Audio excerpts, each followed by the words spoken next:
What's up, YouTube? Today, I'm going to go over how to create a simple little server in OCaml. What this OCaml server is going to do is you're going to make a post request to it, and that post request is going to have some JSON formatted matrix in it. The OCaml server is going to parse that, calculate the determinant of the matrix, and then return that back to the client. Now, this topic might seem a little bit out of left field, but I noticed a lot of you seem to like my last OCaml video, and well, I'm kind of an attention whore. So I'm gonna follow that trend and create more advanced topic videos for OCaml.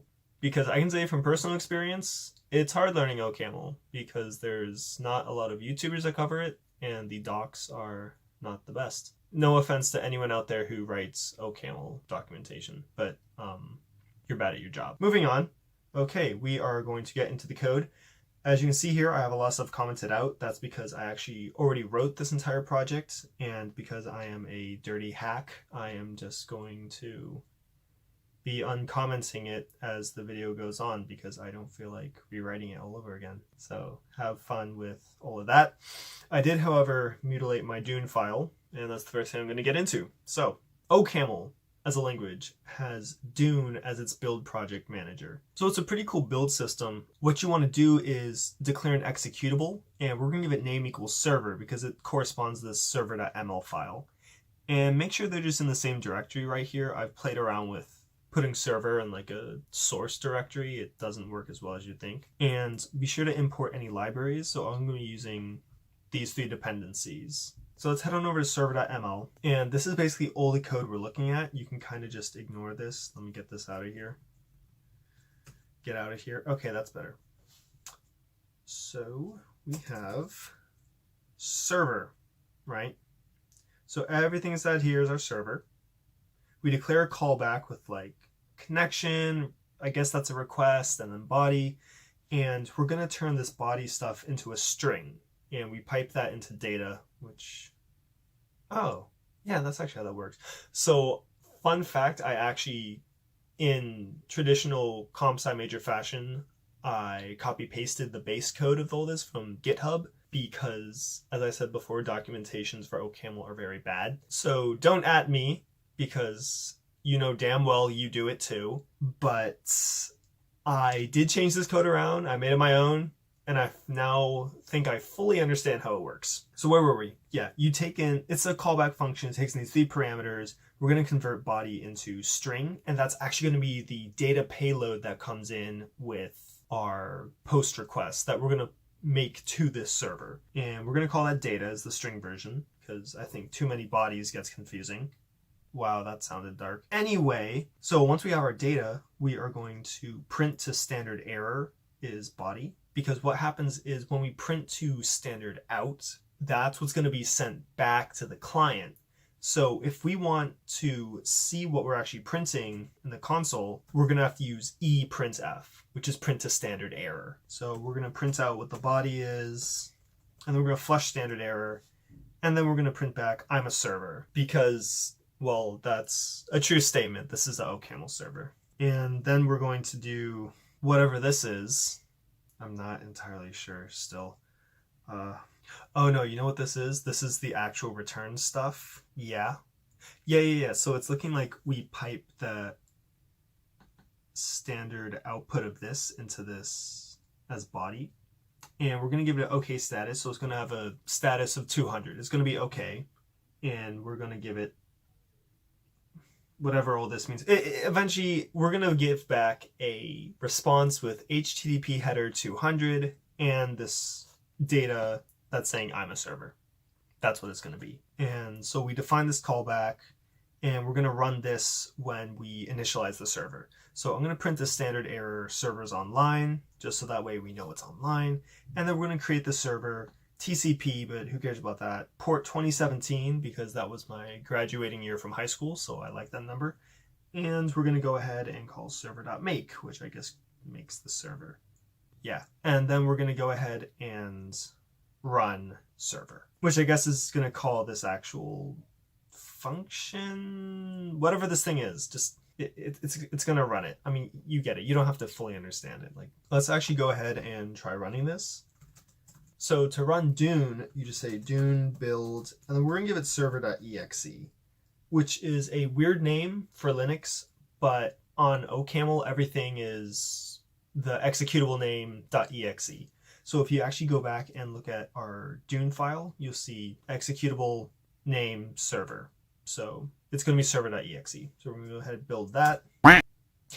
And if you have warnings in OCaml for Dune, it's going to give you an error. So what we're actually going to do is run it with this --profile, did I spell that right? Yeah, release. And now it compiles. So if you list it again, you will see now we have this weird old _build folder. So we're going to go into this, build default server.exe. So let's go ahead and try running it. And the server is online. So let's actually go ahead and see if we can bug that server. So we're going to go ahead and hit localhost at 2017 data. Hey there. So when you're using the curl command, if you give data like I am here, then it's going to be a post request. And this hey there is what's going to be input into our server. Hit that. And yeah, it registers in the server body. So right off the bat, you have a very simple OCaml server. Hey everyone. A quick note from future me. The video can essentially end here. This is all you need to know to make a server in OCaml. However, I am going to go over parsing JSON and calculating the determinant of a matrix in OCaml. So if your goal was to just know how to start up a simple server in OCaml, you're done. But if you want to keep on going, I would really appreciate it. Okay, back to the video. Oh, and look at that. It even printed that out. How nice. Actually, you know what? Let's go ahead and have it print out a new line as well. I think this looks ugly.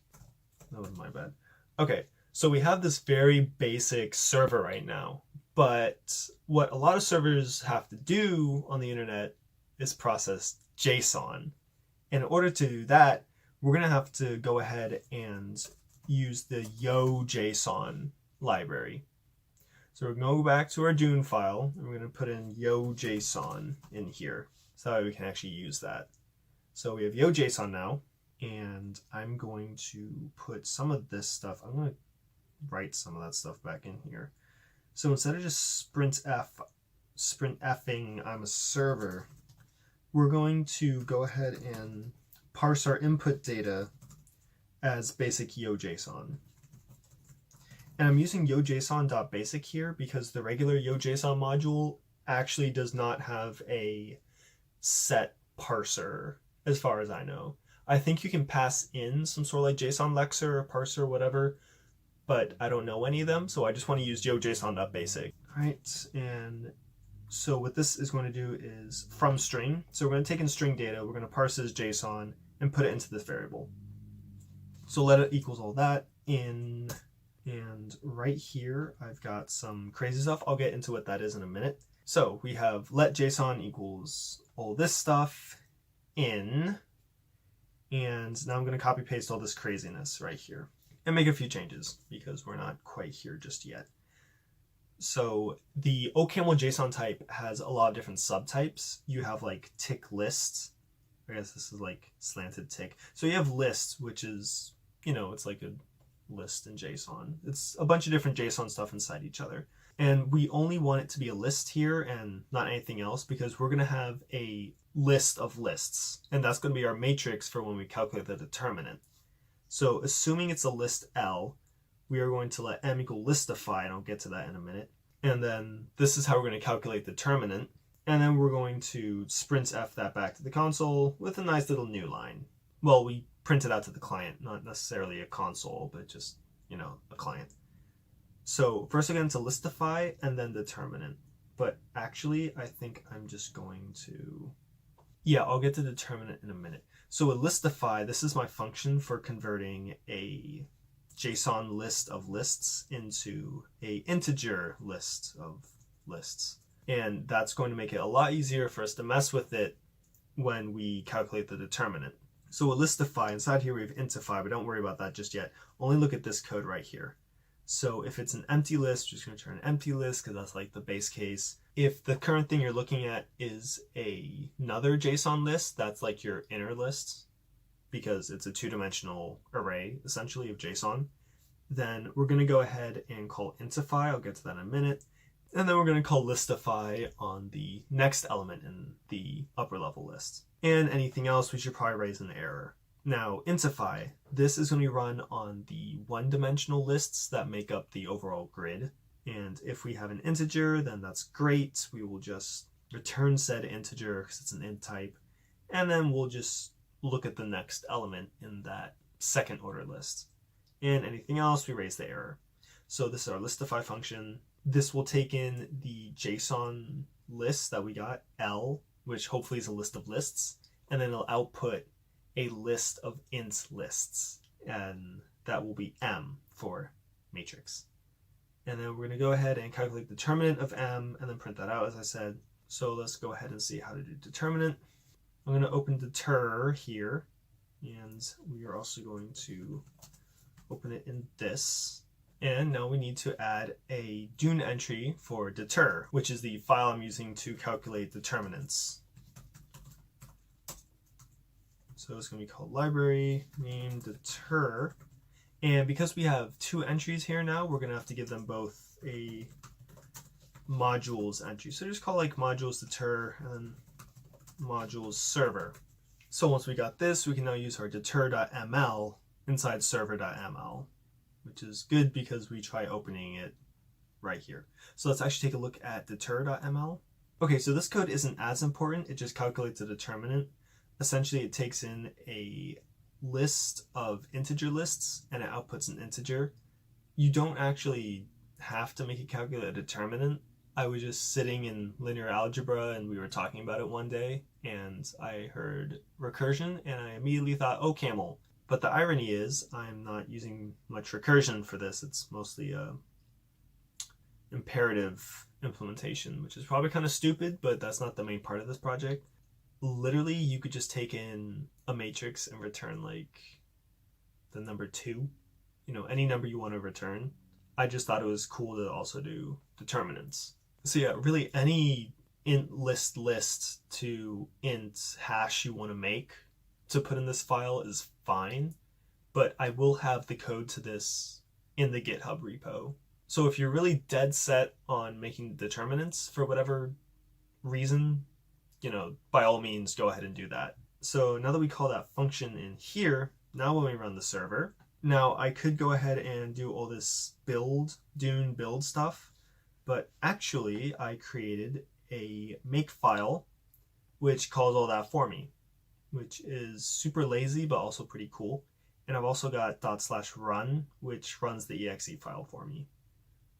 So all I'm going to do is make, it's built, and /run, and it's online. So we're going to curl u, and we get an error because this is not JSON right here. It's not. So let's go ahead and make it a JSON list. Make it a list of lists. 1, 0, 0, 1. So this is a 2x2 matrix, and let's see if the determinant server gets what it is. Yeah, 1. That's literally the determinant. But what about 2? Oh, well, there we go. It got 2. Okay, let's try a bit of a bigger matrix. Now, a real easy way to check this is if you have a n by n matrix in row echelon form, I think, then you can actually just calculate the determinant by multiplying the entries in the diagonal. So for here, it's going to be, actually, let me make this bigger. So for this one, it's going to be 2 times 1 times 4. So that's 8, and it's 8, right? So our server works. Even though that part is just the determinant, you guys already saw the actual server working. So at this point, we don't even need to debug it anymore. Like, it's perfectly fine. It was fine probably like 5 minutes ago. But I just want to show off determinants. So that concludes how to make a simple HTTP server in OCaml. If you found this video helpful, or if you want to learn more about OCaml or other programming languages, definitely subscribe to my channel, click the little bell to stay notified, all that type stuff. If you want to support the channel, you can like, share, comments, anything to make YouTube think that I'm on the rise. Which I really am, you know, I am. 1 extra subscriber a month is technically a rise. If you want to check out my code more, I have a link to the GitHub in my description. If there's anything else you want me to do in OCaml, definitely let me know in the comments down below. Thank you all for watching, and I'll see you guys next time.